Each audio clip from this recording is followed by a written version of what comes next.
अगर आप स्कूल में पढ़ते हो, स्कूल के स्टूडेंट हो, तो एक बात आपके लिए फिक्स हो गई।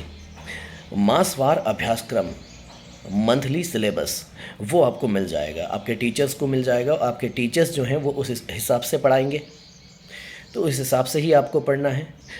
लेकिन ये याद रखना कि वो एक पार्ट, दो पार्ट, तीन पार्ट, जो भी एक दो तीन चार लेसन्स जो भी होते हैं, वो पूरी एक महीने में आपको सीखने होते हैं।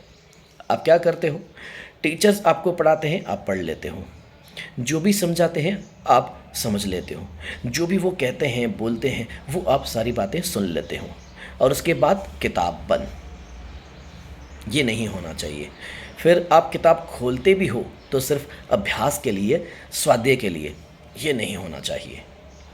जो भी पाठ, जो भी कविता या जो कुछ भी आपने वो लेसन के अंदर आपने पढ़ा है, टीचर्स के सामने, क्लास में टीचर्स के कहने पर, या फिर टीचर्स ने पढ़ा है, आपने सुना है, वो पार्ट, वो लेसन, वो सब्जेक्ट जो कुछ भी है, आपको पहले घर पे पढ़ लेना है, उसके बाद ही टीचर्स के पास, और उसके बाद फिर से एक बार टीचर्स पढ़ा लें स्कूल के अंदर, क्लास के अंदर, उसके बाद फिर से घर पर जा कर के आपको है ना रिवीजन करना है।